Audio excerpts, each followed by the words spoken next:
I had the privilege, I sort of stumbled into it. I wrote a book, and my illustrator, I was looking back at his work. His name was Sebastian Jaster.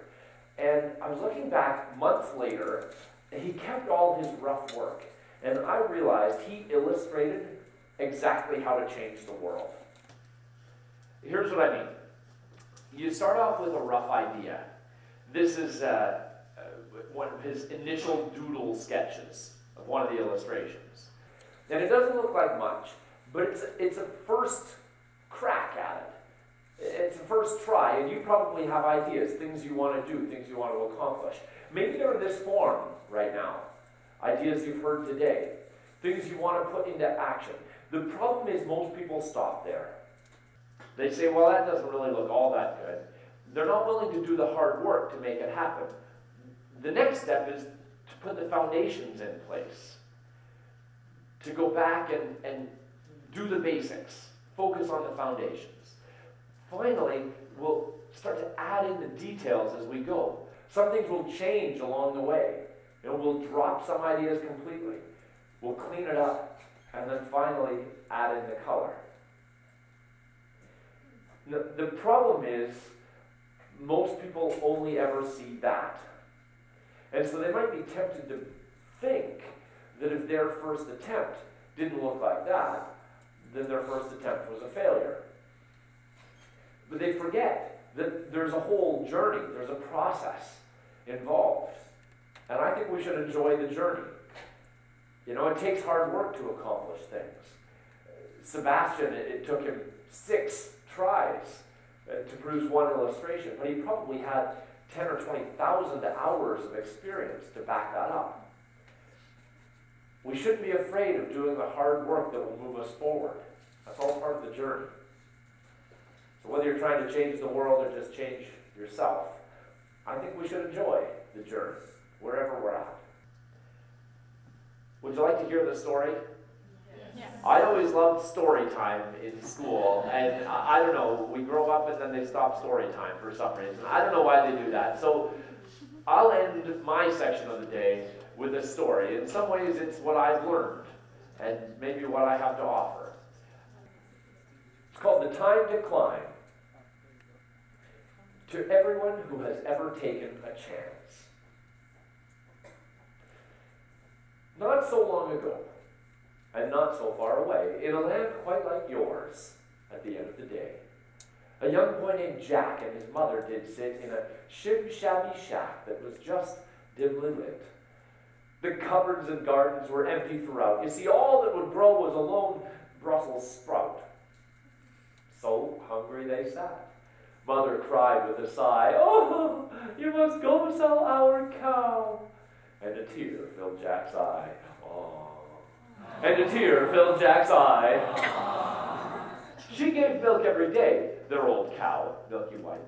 And though life wasn't fancy, she liked it all right, 'cause she passed her time well. She spent most time out mooing and eating and chewing and peeing and wooing. Like flirting with other cows, Hey, baby, yeah. Don't I recognize you from some other place? Cow. Nervous Jack took his cow, new adventures to find. His frown turned around by his positive mind. And a funny thing happened when Jack lost his fear. The world had seemed brighter. The path became clear. Jack walked on in style and his confidence grew. He was hip. He was with it. And liking it too. Well, just then, an odd creature appeared on Jack's way, and Jack knew by his smile that his heart was okay. He held out his hand and then winked his left eye. "An adventure? Seek you. And a cow to seek I." It's Yoda.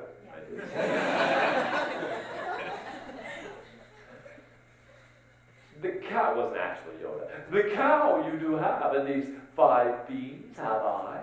Plant the beans, climb the beanstalk, and you'll reach the sky." Oh, it's your choice, of course, to accept or refuse. I can offer the beans, but it's you who must choose.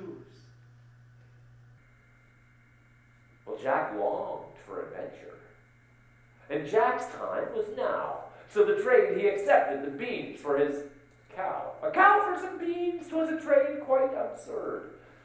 But the story ends well, as you've probably heard.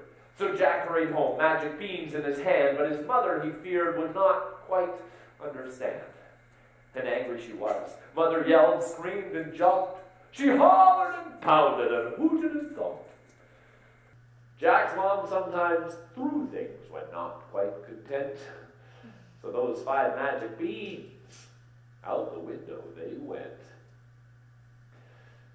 Now things may seem bad, but 'tis often the case that the spot the beans fall is the spot on the right place. That fellow spoke truth, for it was when morning came that the light through Jack's window was not quite the same. A beanstalk grew tall. It grew clear to the sky. Jack had taken a chance. And now Jack could see why. It was Jack's time to climb. But it looked awfully high. He stared up at his goal at the cloud in the sky. Would our friend Jack succeed? Could he make it that high? Well, Jack knew he'd not know till he gave it a try. So Jack started to climb, scrambled high off the ground, his eyes opened wide as he looked. All around there were beak tweeters, buzz buzzers, flip-flaps, and more. There were views he'd not even imagined before. He'd once thought this place boring. But Jack had been wrong. Was it true? Was this how it had been all along? Well, Jack kept right on climbing, up, even higher, but just partway up. Jack then started to tire. Oh, see, the climb was quite hard. This was no easy task. But if Jack would go on, well, 'twas himself he must ask. Now, the end of this story, I'm not going to tell. You decide for yourself whether Jack will fare well.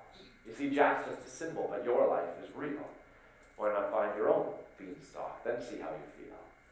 You can set your own goals, climb for power or wealth, or choose friendship or family or travel or health. But choose wisely, my friends, for you just may succeed. And our story has something to teach us indeed. See, amongst giants in gold, I would still make the claim it was climbing the beanstalk that earned Jack his fame. You see, happiness isn't about just the ends. It's the journey, adventure, your family, and friends. Your life is your story, so now is your time. Take a chance on those beans. It's your time to climb.